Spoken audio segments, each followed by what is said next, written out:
I'm just about to head down to my shuttle. I am working 2 flights today, day two flights. We are doing Boise to Chicago, that's like a 3.5 hour flight, and then Chicago to Cleveland, which is a quick hour flight or so. We have a very short 10-hour layover.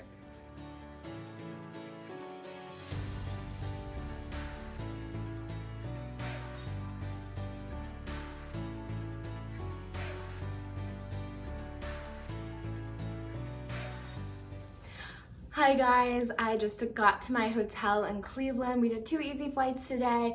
Boise, Chicago, Chicago, Cleveland. It was pretty turbulent on both flights. There was some weather in the Chicago area, so it was pretty bumpy, but it wasn't anything too crazy. We have a 10-hour layover, so that is the minimum layover time we can have for a domestic layover. So that's really, really short. If we're like any bit delayed coming into our layover today, we would have been delayed tomorrow to get that minimum layover. Luckily, we were on time, so I think we should be on time tomorrow, which is good because that's go home day. My hotel room is really small, nothing special. I'll give you a quick tour.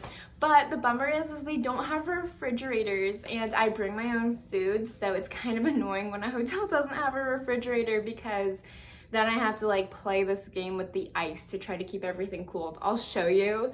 Look. I got 2 bags full of ice because this is a bag I bring with me everywhere. A flight attendant gave it to me and I bring it with me everywhere now. So good for hotels that don't have refrigerators. And then this is just a plastic bag. But I'm gonna use that because I have some things I have to keep cold. But yeah, let me show you the room and then I'm gonna head to bed because I only have 10 hours. I have to get up, let's see, my pickup time, 5:50 a.m. So I'm gonna get up at 4:50 a.m., which is 1:50 a.m. SFO time. So it will be a very, very early morning, but luckily 1 flight and we're done. And then I'm gonna try to commute home to Phoenix to be with my husband after. So I'm very, very excited about that. Let's show you the room. Closet, very small bathroom, nothing special.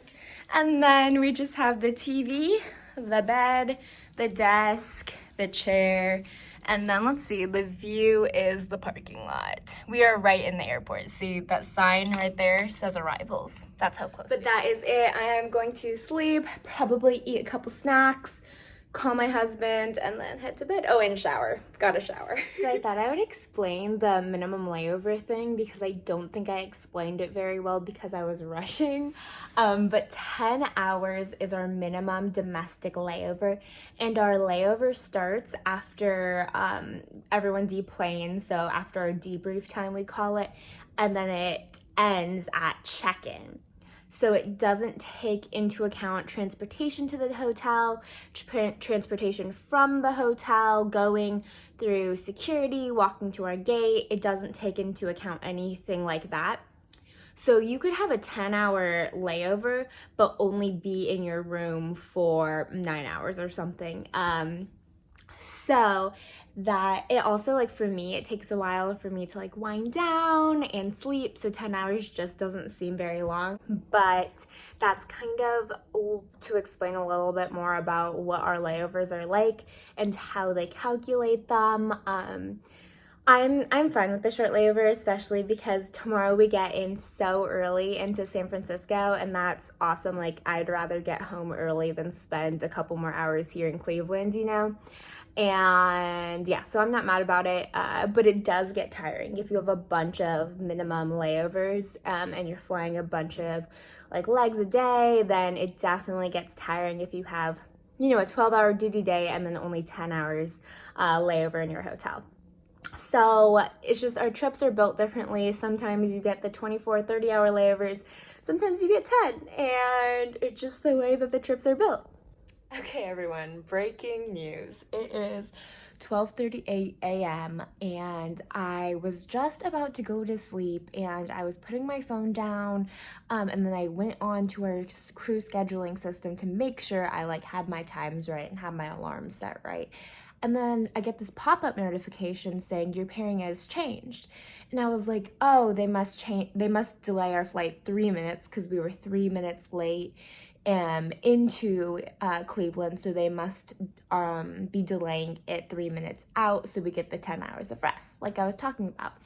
And I was like, okay, whatever. And then I click on my pairing and they didn't do that. Instead of working that one flight back to SFO, I am now deadheading to Denver and then I'm deadheading to SFO. I don't know why. I have no idea why, but I'm not working tomorrow. I'm just deadheading, which is honestly really awesome. It worked out really well in my favor, but I'm just super confused by it. I'm going to try to call crew scheduling in the morning to see if I can fake my deadhead or deviate, which means just like not go on the scheduled flights that they put me on, but fly standby on whatever flight I want to. And I'm gonna try to take that original Cleveland to SFO flight and then take SFO to Phoenix after that, just because there are open seats on all of those and it's looking a little bit more safe than me going to Denver and then trying to deviate from there. Anyway, I need to get to bed because I'm still waking up at like 5 a.m. I'm just so confused. I'm like so hyped up. Like when the schedule changes, you know, you're just like, the energy level goes up again because you're trying to make plans and figure things out. But this is the life of a flight attendant. Things are changing all the time and you never know what you're gonna get. I will keep you updated. I will talk to you in the morning, tell you what happens, tell you if I can deviate or fake it, but we'll see. Either way, I'm getting home tomorrow. Good morning, friends. It is day 3 of 3. It is almost 7 a.m. right now. I woke up around 5 and I called to see if I could fake my deadhead because I wanted to take the original SFO flight. They said I could not, which is a bummer, but it's okay. They said just in case they needed me to work this flight, they were gonna keep me on it. So I said, no worries, it's fine. I'm gonna try to call again when I get to Denver to see if I can fake my deadhead and then go from there. But if not, we'll just go to SFO and then wait until the 4:30 flight. And I'm probably gonna walk over. I think it's raining right now, but if it's not raining too hard, I'll walk over because it's not that far of a walk. It's like a 15-minute walk to the airport and I can get some exercise. I will keep you updated about my day today. Hopefully I do not get converted to work. I can deadhead and hopefully they let me fake it and so I can go straight to Phoenix from Denver. But I will let you know. We are all ready to go. I'm just wearing my deadhead outfit because I am hoping to not have to work, but my uniform is in my suitcase just in case I have to change. My tip for any future flight attendants is always pack a deadhead appropriate outfit no matter what, because you never know when you might have a deadhead. You never know when your trip might fall apart. It is not raining here in Cleveland and it's actually pretty warm. The weather is really nice, so perfect walking weather.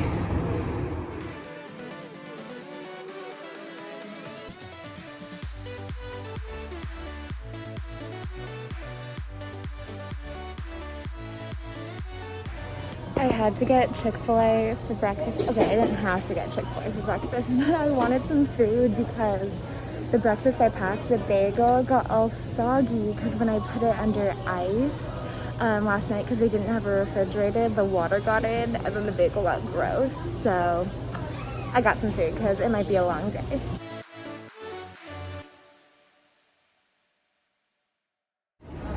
Okay, so when I landed in Denver, I called to see if I could get released and fake my deadhead, which means because I'm not like actually a working crew member, they just like give up my seat and they let me kind of do whatever I want from there and release me from duty. And so they did let me, which is super awesome. I am trying to catch a flight on American to Phoenix, so hopefully it works, hopefully I make it. If not, I'm gonna try for a Frontier flight. But there's a couple seats open, so hopefully I make it. But it's just a lot easier, so I can take a direct flight to Phoenix and don't have to backtrack and go across to SFO and then back to Phoenix. So.